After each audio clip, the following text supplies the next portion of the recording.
Back, I have a special guest here in the building who has continued to evolve in the eyes of many Nigerians. She's a woman of many parts, radio presenter, reality star. Some might say controversial. We're going to try and find out her story as much as we can in the next couple of minutes. Tacha Akide is here with me. Hi everyone, been a long while. Y'all need to poke Ebuka to make me come more often. I think it's been 2 years ago since the last time we did this. Yeah, how are you doing? It's always great. I'm doing fantastic. I had to ask you. I asked you when you walked in. You look so well. Thank you. You look amazing as well. Thank I asked you when you you walked in because a lot of Nigerians, the last time we heard, a lot about you was that you said you are done with us. And that you were going, they would always that you are say moving to the UK. What did you say? And how come you are here?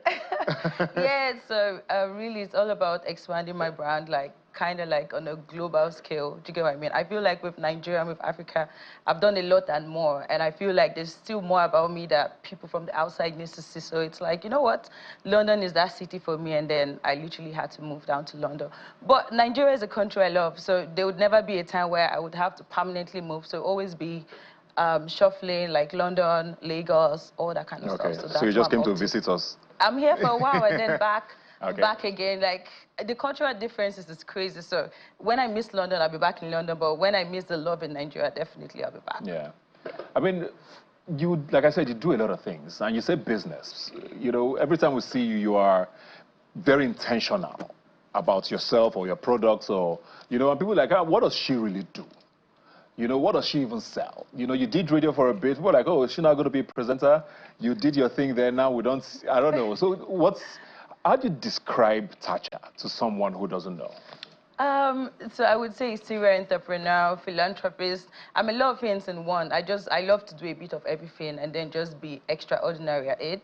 And then with me being here in Lagos, Nigeria, there are a couple of businesses I also want to start as well, like clothesline business, makeup. I want to, what would I say? So before I went on Big Brother, and most people don't know this about me, I used to be a makeup artist, full-time. Makeup is something I've loved to do, even though my mom wasn't in support of it. But it's something I chased, and I used to have a makeup studio before I went into Big Brother.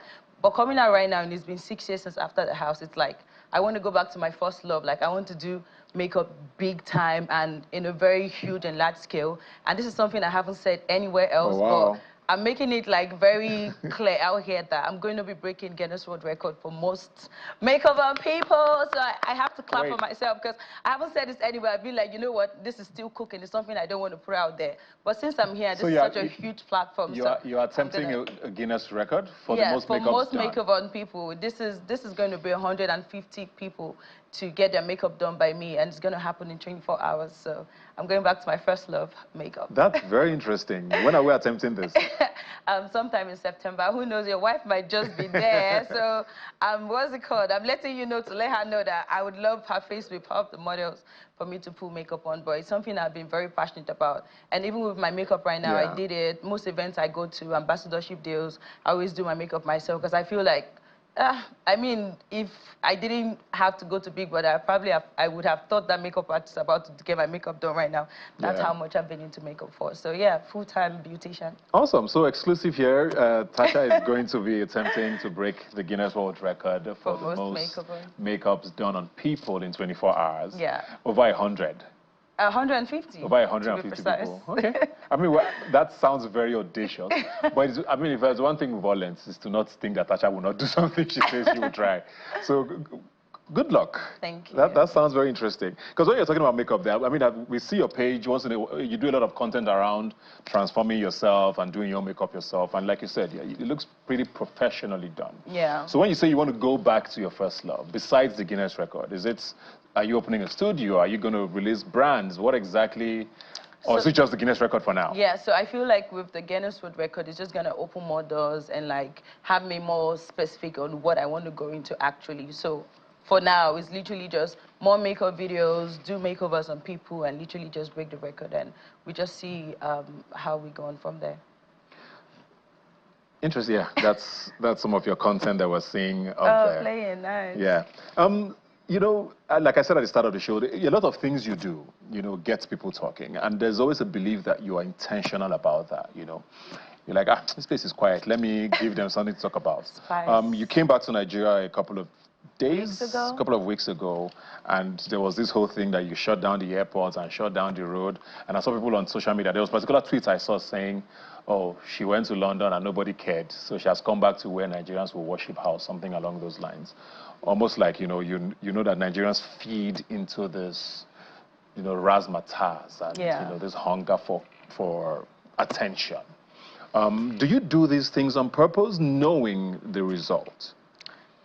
So basically, so with those comments you did see, what's funny about it is that at least I get celebrated back at home. Like some of these people won't even get celebrated at home, in their villages, outside Nigeria, and all that kind of stuff. So with me, everything about me is all about intentionality, strategy, and all that kind of stuff. So looking at spending pounds for over 5 months being in the UK, I'm like, you know what? If I'm going to be in Lagos, I need every brand, every business owner to know Tacha is back. Like, I want to get those club bookings, I want to get new endorsement deal, all that kind of stuff. So it really was a strategy to make as much noise as possible. Aside from the fact that I've actually really missed Lagos, Nigeria, I was like happy to be back on here and just have people celebrate me and stuff like that. And that's really what it was. Yeah. People look at you and, you have this constant confidence, that you portray. And I always wonder, behind all of that, what goes on? I mean, it's impossible for anybody to be constantly just, ready for whatever is coming. And I know you've talked a bit about your background growing up and family. How much of that has shaped, this person? And do you feel like there's always a need to protect yourself? People see it as, hiding. Maybe you call it a shield from the world, but what made you feel like, you always need to, put up that wall? I would say the reality check for me was losing my mom. Like having to lose my mom when I was in school, and then I was writing exams at the time. It was 200 level second semester exams, and then I lost her. And being the first child and just having siblings and all that kind of stuff, I just had to boss up, if that makes sense. Because at the end of the day, like everyone sees me as mom, like I have to just be that person that guides or like that gives advice. And first and foremost, I know they look up to me and like they see me as an example, so I have to always act right and just do what I think is right. And then also looking at the world where as a woman, you're not allowed to be confident, you're not allowed to be this, you're not allowed to be that. It's like, no, people are not going to tell me what to do, because at the end of the day, I have to protect myself, I have to protect my peers, and all of that kind of stuff. I literally just watching my mom while I was growing up, just seeing a very audacious, black, confident hustler. She'd wake up at 4 a.m., she'd be in her store making someone's outfit so early, all that kind of stuff. Like, it literally just shaped me into the person I am right now. Because I watched her being very confident, and it made me feel like, oh, this is what every woman should be like, until I lost her and I had to move to Lagos. And I'm just like, oh, wow, people are actually really different. But just being able to grow up in a household like that, there's nothing really that can change me. I'm just used to that type of direction, if that makes sense. Is it hard to keep up? Do you feel pressure? I mean, you're talking about, you're the big sister. So, like you said, you always have to, protect and nurture or be the example for your siblings, and, also understanding how the world works now. Is it hard to, keep up this? Do you feel pressure? Yeah, often? Sometimes. No, not often though, but sometimes. And when I do, I probably tear up because I'm like, oh, you know what, it's okay to tear up. And then I record it, I'm like, oh, let me just have this clip on my phone because I don't know when next, or I maybe call my dad and vent to him and stuff like that. So yeah, definitely sometimes there's pressure from even your family members not understanding you, and you're like, you know what, I'm the first child, like I've seen things differently, I've been to school, I've done this, I've seen life, I've met different people, like this is what I feel like is right. But sometimes you have siblings that want you know what, even if you've done this is what I want to do. So sometimes it just get hard.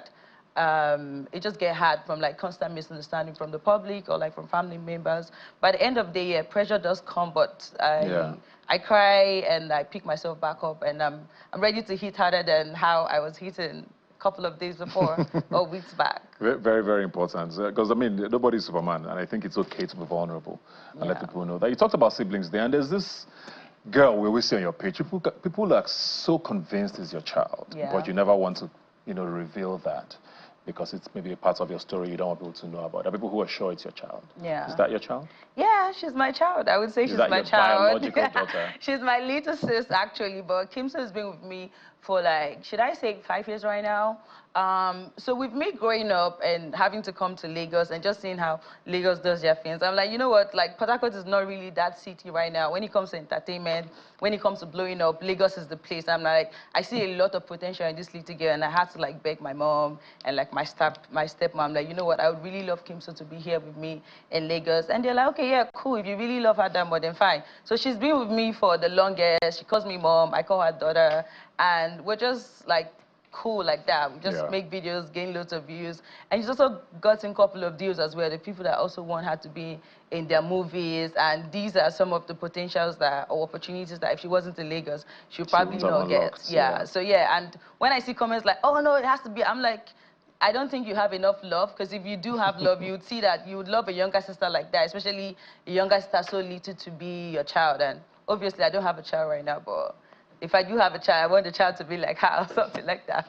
Yeah. We'll come back to the child parts. You mentioned Port Harcourt there, and I want to talk, your activism and politics. Rivers State has gone through quite some dramatic situations in the last couple of months, and you're very vocal, about governance and activism. What are your thoughts on how things have played out with the governor, with the minister of the FCT, and the perception of people outside of Rivers now of what Rivers State is? I know there are people who say, nothing can take me to Rivers for work because I don't know when it will go crazy again. How do you feel about how things are and the state of politics there? I'm not even going to lie. It's kind of been disappointing, and yeah, I mean, when I look at other cities like Lagos, like Abuja, and I just see how far they've come. And the potential that Rivers has. And the potential Rivers State does have, and how they're not trying to exploit that, and instead it's just church and politics. It's just very disappointing, because there's so many youths out there, there's so many talent. There are just loads of things that if the government can see light into that, there's so much that can happen, but they're not trying to exploit that, and it's just disappointing. And that's just why I would always say, rather than we being outside of the table complaining or crying about the government, it always makes sense for us to try and get involved. I did see a video of VDM saying, you know what, oh, he wouldn't want to play politics and all that kind of stuff. And it's like, wow, we can't keep complaining and we're not trying to, let's say, be part of the government. Because at the end of the day, after God is government, you see one policy right now can have people happy or like can have people sad. So if we keep complaining about government, we need to be able to be part of that government to effect some changes that at the end of the day, the people we claim we love can, like, what's the word to use, benefit of it. Because if we keep complaining and we're not trying to be part of what needs to be done to actually change government as we want it to change, then absolutely nothing is going to change. Everybody keeps jabbering, oh, I want to go to UK, I want to go to Dubai, I want to go to the US, but we forget that it's the people from the US or it's the Americans that made US or made America what it is today. It's the people from UK that made United Kingdom what it is today. It would only take us as Nigerians to make Nigeria what we want to see, and if everybody keeps running away, nothing is going to change. And I also feel like Nigerians are kind of like the biggest marketers of this country. Every little bad news, we're the first people to want to like spread it, talk about it on Twitter. But the London I went to, I saw how many people were struggling, and they would rather be there than be here. So like, why do you make Nigeria, paint Nigeria so bad? By the end of the day, the country you're in right now, you're cold, you're broke, you're struggling, like there's certain things going on with you, but you just never say. But when something is going on with Nigeria, boom, they're screaming out, oh, Nigeria is that. Yes, Nigeria is bad, but we can make it better. Like Singapore is a big example of that. So yeah. Are you going to run for office? Definitely, definitely. When it's time, the next election, or? I'm not sure about the next elections, and obviously if it's something I'm working on, I would need to maybe make it at least 70% already done for me to talk about it and stuff like that. But like I said, it doesn't make sense making videos or granting interviews like this, talking about the government when you're not trying to get involved. We keep saying, oh, politics is dirty, but we forget that we play politics every day, like being strategic about certain things. Your boss cracks a joke that isn't funny, you laugh at it because you want to be in his good books. Like we play politics every day where we try to be politically correct, but we don't see that we can play it on a larger scale and then just benefit our people. I think it's about time, really. So politician Tacha is coming soon? Yeah, soon, definitely. House of Reps, governor? I don't even know, but you guys watch out, definitely. That's interesting. Woman of many parts indeed. Many parts indeed. I said we'll come back to the child thing. What's love looking like for you? Oh my God. Oh my God. you know, maybe I probably would have stood a better chance if I didn't go on Big Brother Nigeria, so because that should just blew me up, and then everybody thinks, oh, she's out of my league, or like some people think, you know, I was on your show and I talked about the same thing, like people see her and they're like, oh no, she's so cute, she definitely has 30 men speaking to her right now, but sometimes that's not really the case. Do you understand what I'm trying to say? If you're cute, your pocket is cute, and you have sense, literally you can reach out to me and we can have a conversation. So you're single like this? I am very much single, actually. Are you serious? Yeah, have I showed up anybody on my page? Did I bring anybody to your house? Maybe, oh yeah, maybe bless maybe this the man. person also, I mean, you tell us what you want to tell us. So maybe there's someone who has been behind the scenes. And then maybe there's someone that doesn't want the world to know that he's there. No, I'd rather let the world know. So you can hear the truth. Do you understand? So if he's now dating 3 people, no, I'm not about that, or hiding this or hiding that. At least once in a while, let the world know who this person is. Yeah. But like that just hasn't happened yet. And am I hopeful? Kinda. Me, I'm just very much invested in my work. I need more money. It's 2025, you know. So yeah, I'm just working on my bag. You're open and to relationship. Love. Definitely. You're open to a relationship, starting a family. Yeah, Ebuka, yeah. I mean, there are people who don't, so we just need to know. Oh so my God. Maybe that's why they are not applying now, so let them know. Okay, you see, Ebuka is being very outspoken here right now, and that's amazing. Yeah. So yeah, definitely, I'm open to love. I'm open to starting a family, but I don't want to sound like it's something where there's a bit of desperation as part of it or whatnot. If it happens, it happens, and if it doesn't happen, it's okay. Yeah. Yeah. Cool. You people should not be slacking, you know.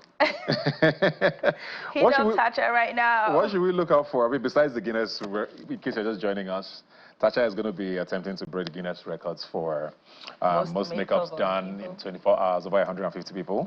She will let us know the time, but I mean, it's a couple of months from now. Yeah. So looking forward to that. But what should we look out for with you? I mean, like I said, you've done a lot of things. You've been on radio, you've acted. Couple of movies. Exactly. So you've done many things. Anything we should be looking out for? Are you getting back on air? Are you going to be acting? Is it just content for you for now? Okay, so I'm going to be getting back on air one. And when it comes to the movies, I've done loads of movies. Some is still in post-production. They're not out yet. And like I said, new businesses, I want to like get back into my entrepreneurship bag. So like a couple of businesses I'll be kicking off and just posting and have people love and buy and all that kind of stuff. But what my mind is so surrounded by right now is the Guinness World Record, because there's a lot to put in.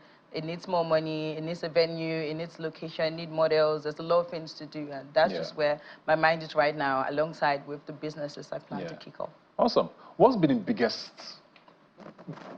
change or growth you've noticed in yourself from the first time Nigerians were introduced to you in 2019?